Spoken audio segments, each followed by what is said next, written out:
in the Eagles joint practice with the Indianapolis Colts, the second of the series. First one with the Browns, the second round with the Colts. They had a banner day on offense. Maybe a solid day on defense. We'll have to hear more details about that. But man, we all know what we're here for. That fight that we had, a scrum. And some people held back nothing.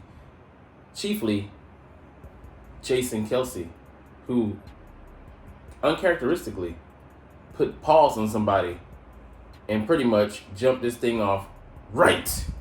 And rightfully so. What's up, it's your boy Citron, come back at you with another analysis video, and I kid you not, it's my real name. And first of all, today we're going to get into what we always do, the Jalen Hurts watch. You don't even know that because you're not here and you're not watching. But anyways, we're not going to go into details, even though we will later, on a few of the throws he made that were highly impressive. 15-17 with a touchdown to Devonta Smith. He was hitting all areas of the field, hitting the sidelines, over the middle, dump offs, wheel routes, back of the end zone, middle of the end zone. He missed on a couple, obviously, and he had one bad throw. That's it. But man, he was laser focused in and practicing it early, much to, you guessed it, Jalen Hurts' chagrin. He did not like that. He wants to get that work in, but it wasn't to be today because things were chippy all throughout. We'll get into that later, but first, or I should say next, let's get into the game ball. So Devonta Smith destroys the Colts secondary. He was everywhere and anywhere, all over the field, all over the formations and things like that. But he gets another game ball, man. He deserved it today. I really think it's one of the deserved ones. And the other one, I don't know. It might be just honorable mention because they have to, because they keep the theme of a defensive and offensive. Jordan Davis, but I give him some props for making progress. I'll say that because he might be shaping up to be what we really were looking for, the potential to bring that out. When we made him the 10th overall pick, or 13th overall. 13th overall pick in 2022. So, anyways, for the second straight practice, Smith brings home the game ball honor. So, second in a row. He had like 3, maybe 4. But he had a highlight reel day on Sunday. You could, obviously, repeatedly have said that about Tuesday. For me, Wednesday. The third-year wideout had 3 jaw-dropping plays and 11-on-11 work that had him looking like he's on the cusp of superstardom in the NFL. So, yeah, man, he's set to, hit the next plateau. Man, I'll just say this. It may not reflect in the stats, but, man, he's going to take a huge step forward this season.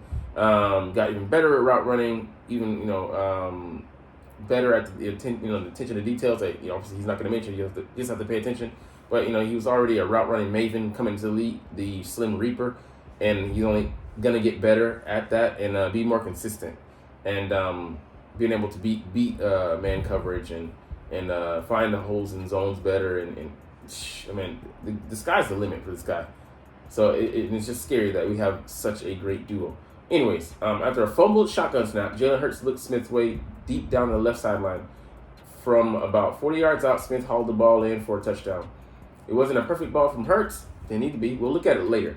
Who had a strong performance on Tuesday overall, but Smith expertly tracked it, making the grab. So, man, just showing like he's the opposite of Devin Allen. He can't track the ball. He has the speed. Yeah, he's greater speed than Devonta Smith, but being able to be a complete wide receiver, like it's awesome that he, in the ball's in the air, he can follow it, get his feet down, keep his feet in. I don't know if this was this one. I think wasn't this one on the end zone. It was the next one. Grab that he made. Maybe they talk about it here. As practice progressed, Hurts targeted Smith on a go route by the right sideline. It was a 50-50 ball on Smith-Moss, Colts cornerback Darrell Baker Jr. for a gain of at least 30 yards. So going up and he, at his size, taking the ball away from people, man. Similar to the Redskins, the Commanders game, when he high-pointed the ball on back-to-back plays and just came down with it, just beating the corner, despite being, like I said, his weight. That's something he's always been able to do. Hurts said about Smith's contested catchability after practice. The duo's history, of course, dates back to their shared time at Alabama. when they were both amateur guys. Hurt stated that Smith is small in terms of weight, but he plays big. Yeah, he certainly does. Like I said, the aforementioned game. Go and watch the tape if you haven't seen it. It was ridiculous. Shortly after that, on a red zone play, Smith mossed a Colts defensive back in the end zone. Another TD. Okay, so he had another TD, but I think maybe like it was just red zone, so about 11 on 11s, maybe 7 on 7s. Pretty similar. Why I mess with a good thing. The hardest job in the NFL this season, it might be the number 2 cornerback for whatever team is playing the Eagles. A lesser corner drawing the assignment of one of the Birds' elite receivers. So that's why for me, like the Cowboys games will be interesting because who draws the assignment on Devonta Smith? Will it be Stephen Gilmore? You know, he can give the older guys a run for his money because like I said, he's one of the best route runners in the game. He doesn't skimp on that, and he pays attention to detail. So he has to be on his P's and Q's. And if it's what's the second guy? What's the receiver? Bills receiver?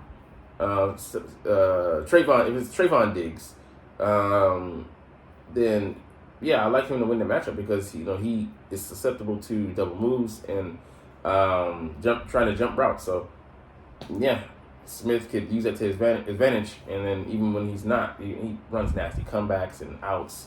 I mean, those are the things that I almost feel automatic. So I can't wait to see that matchup in that game. It's my number 1 matchup, looking at the cornerbacks. Their cornerbacks versus our wide receivers. All right, defensive game ball. D-tackle Jordan Davis. Some signs of life for the Eagles 2022 first-round pick. So this year, he's at a quiet camp. It is hard to evaluate interior alignment because it's different. But yeah, Jalen Carter is having an immediate impact, but I think he's just a different size and different flow to his game than Jalen Carter. Jalen Carter isn't necessarily a guy you look to be your plugger, but Jordan Davis isn't. I think that affects the way he goes out there and he rushes or he attacks. Just a different game for the big man.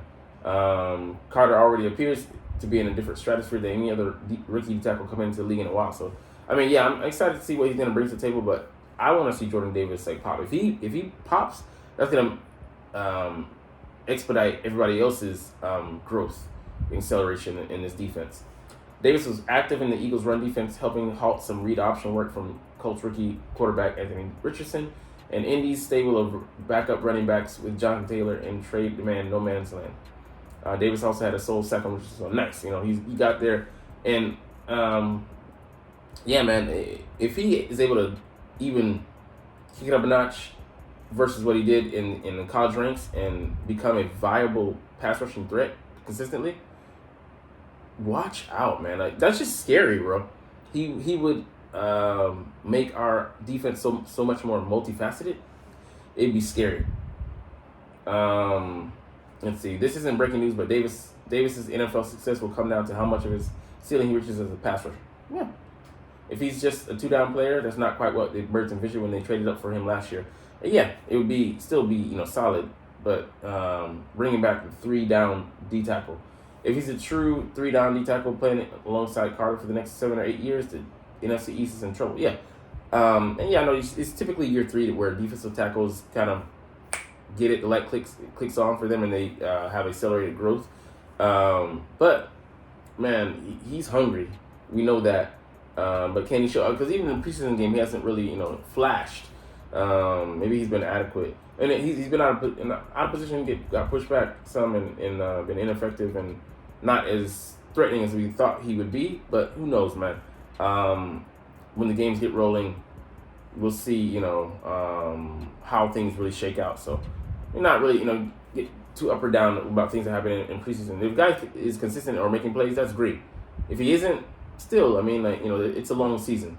So, and we're in for a long haul. Obviously, him being in year 2 and him being a first-round pick, he's here for at least 5 years, with the 5th-year option, contract option included. All right, man, the meat and potatoes. Day 15, fight. And there's always one core element, and man, I'm gonna go off on this a little bit because it just pissed me off, even though I get it. I'm supposed to be an Eagle through and through. No, I'm not blind though. I might bleed green, but I'm not colorblind. Yeah, could have made a better example. Anyways, let's get to it, man. Practice in a melee highlights an eventful day in South Philly.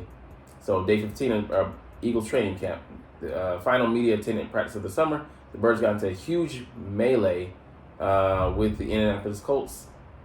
Yeah, let's get into it. It was chippy from the start of practice, and tensions built throughout the day. Earlier on in practice, undrafted rookie cornerback Mekhi Garner picked off a pass during one-on-ones and flipped the ball to the receiver he was covering after the play. Yeah, it's tasteful, but especially young guys are gonna do shit like that.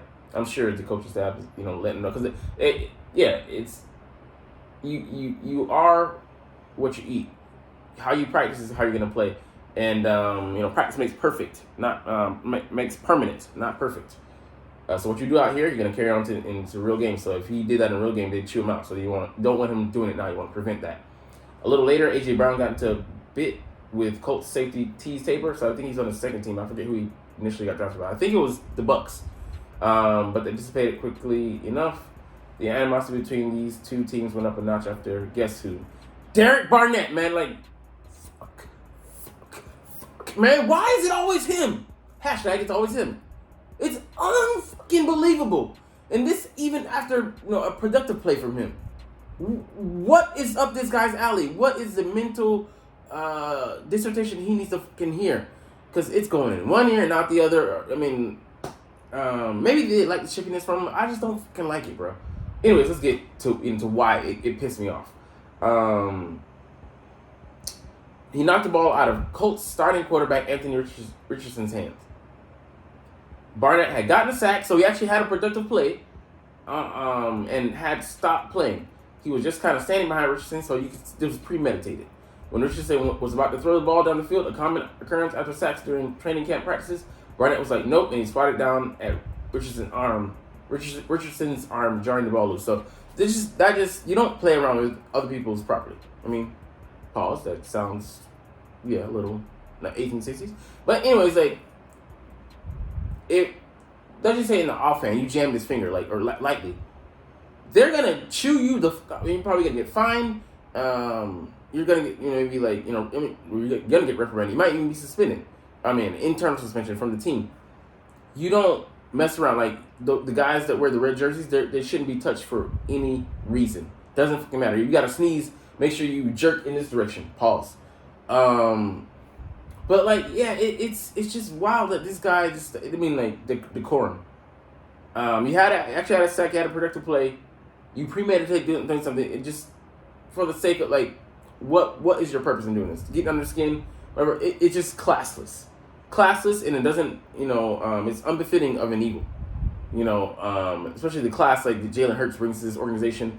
We want more guys in that regard. I don't expect you to be a fucking angel, but don't be an assist devil. You know what I'm saying? Like it's like he's more trouble than he's worth. Like, why are you bringing this negative attention? Like, you finally did something good and you immediately dampen it with this bad behavior. Like, it's just unacceptable. I would have chewed him the fuck out. I hope he got chewed out. I don't know. Like they say they don't go on to mention anything about it, but you messing with someone, like if someone had did it to Hurts, we'd be rightfully pissed. So for him to do this and not even be thinking, you dummy, in the fucking moment, but then he went ahead and premeditated. So he planned on doing this shit. So that gave me cause for pause, for concern. That you would do some shit like that. That is across the line. It's already chippy out there. You go and add to the fuel to the fire. They're obviously they're gonna be pissed about it. They're gonna be an uproar and you give. Where there was no valid reason, you created a problem and exacerbated the already contentious environment. Man, I don't want him on the roster. I don't want him on the roster. Okay, if he brings something to the table, cool, but get him the fuck out of here, man. After this year, just whatever. I don't care for him.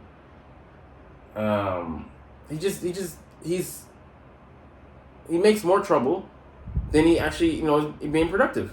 Like 8 penalties in last season, 2021, when he was healthy? No, thank you. All right, that is an absolute no-no in training camp practice. Yeah, the rules are simple. Do not hit the quarterback at all. About a half dozen Colts players tried to fight Barnett after the play, who squared up against him like a 1920s boxer. He's throwing up the set. Looking like a fucking idiot. And then this is the thing that I don't like. Jalen Carter rushed in looking for a smoke from the half dozen Colts, but that got under control quickly enough. But because he's a loyal teammate, he's gonna go and fight for this piece of trash out there who shouldn't garner any semblance of respect or undying loyalty from him. Leading our guys astray. Bad example. Bad character. Piece of shit. I'm just saying. All right. Anyways, after some consistent extracurriculars after the whistle, the rest of practice, it felt like a bigger fight was brewing, and sure enough, Colts linebacker Zaire Franklin, who had been going hard all day, gave Kenny Gainwell an extra thud long after the whistle. So they had been doing this consistently during practice, late hits, and enough is enough. When you get tired of it, you get tired of it. That's when Jason Kelce, our starting center and one of our strongest leaders, uncharacteristically, he was pissed because he defends our guys like none other. With a running start and a head full of steam, absolutely decked Franklin, bowled that motherfucker the fuck over. He deserved it. Franklin did, like he was Snowfall in season 6. You got what you had coming to you. Both sidelines cleared and a huge fight ensued. So it was just a brawl. When the Eagles and Colts staffs were finally able to separate the players, the practice was ended early, thus also ending 2023 training camp. Laugh out loud. So actually, I love us ending on this note. Just not to disrespect from anybody. We're gonna lay anybody out that lines up across from us, and that fits the theme of the season. You come out there, we're gonna whoop ass, and we don't give like Kenan Gainwell said here. He appreciated Kelce having his back and commented about the Colts. We whooped their ass. We whooped their ass. And it was heated about it. I mean, that's why all the late hits, frustration, being vented out. Misdirected frustration because you're the reason for, you out there looking bad. Jalen Hurts was clearly annoyed that the practice ended early as a result of the fight because, of course, he was. I mean that in the most positive way possible because he's just a consummate professional and he just wanted to get in the reps. After all that, he would have been fine actually continuing on even knowing the environment because he's like, I'm here to get better. I don't care. I mean, no one's gonna stop me but me. I just sort of signed a Jordan Brand deal, and I'm gonna sign off on these good practice stuff. Some shit like that. But anyways, Kelce expressed remorse. Shouldn't have. He said, I let my emotions get the better of me. Hey, set the tone.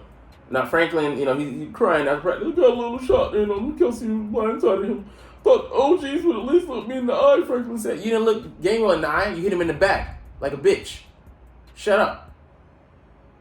Like, you were being, chippy. You contributed to this downturn of practice. You don't make that hit. We continue practicing on. The get back was real. You pussy. Alright, the Eagles don't often have big fights during training camp practices, but that was an all-timer.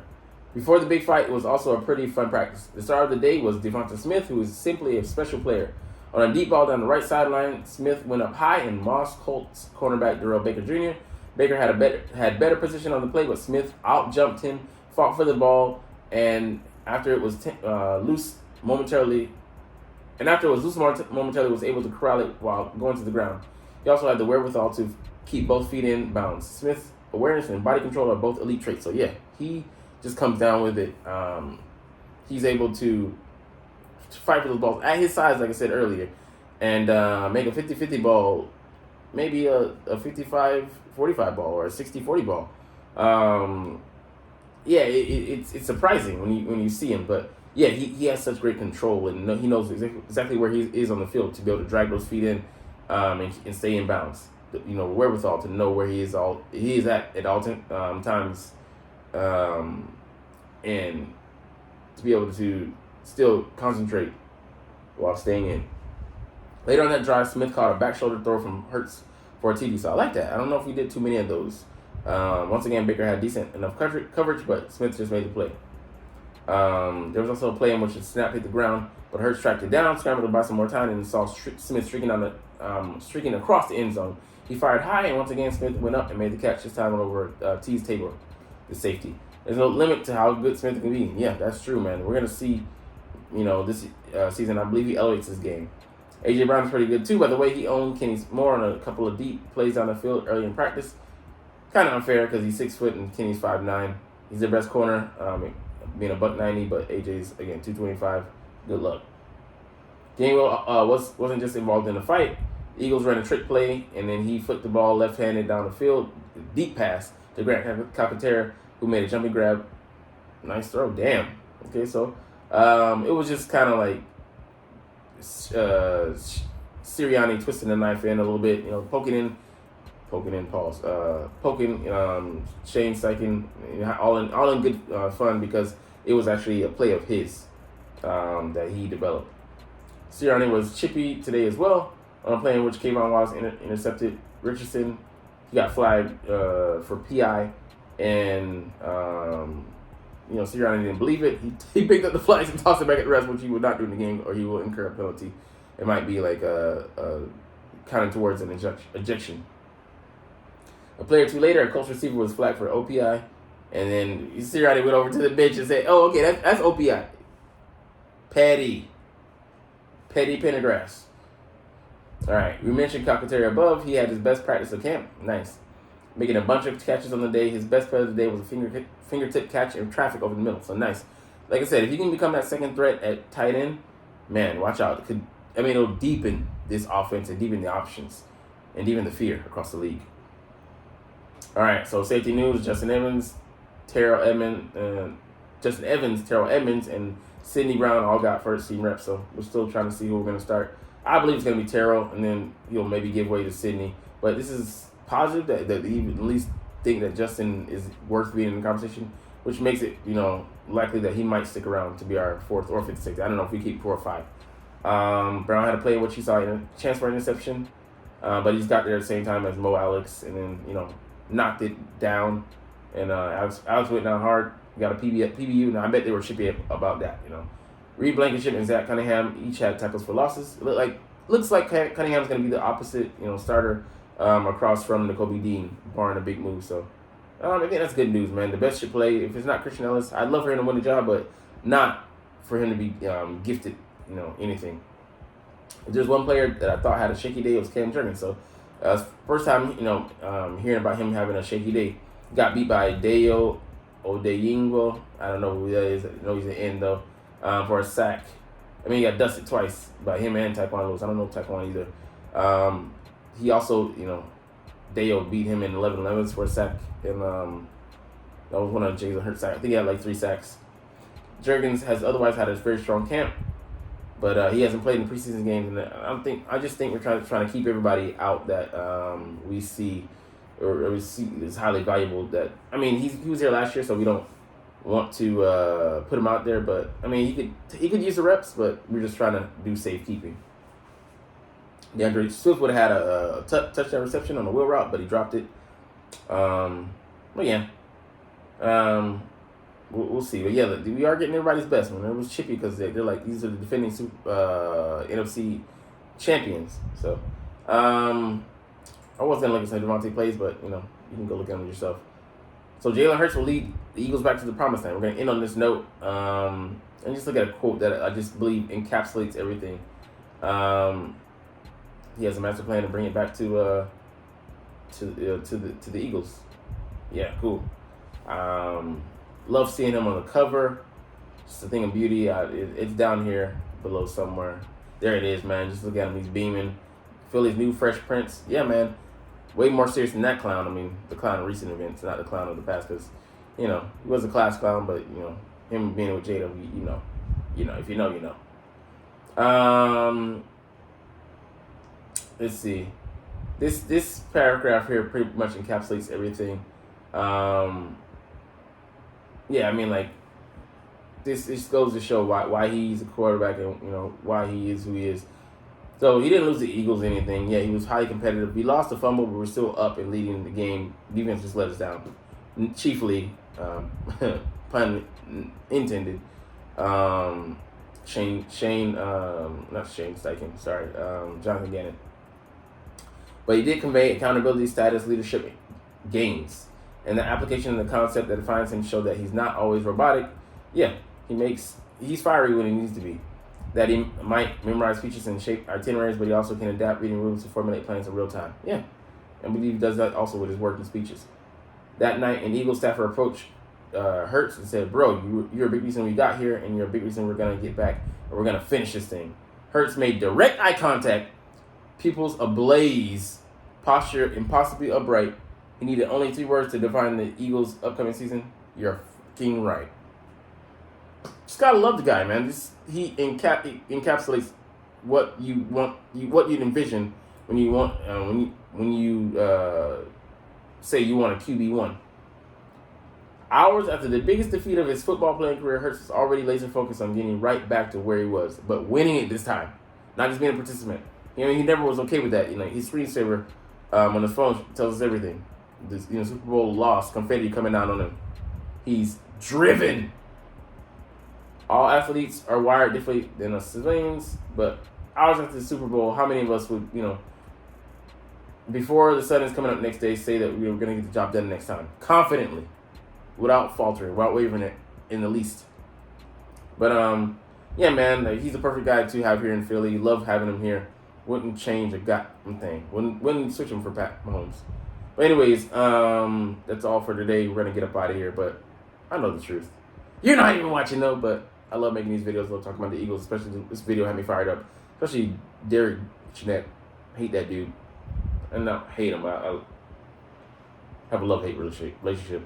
Don't like him. But anyways, as I always say, it's fly Eagles fly, and let's motherfucking go.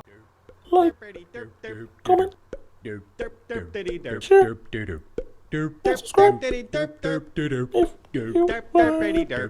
Thanks for watching.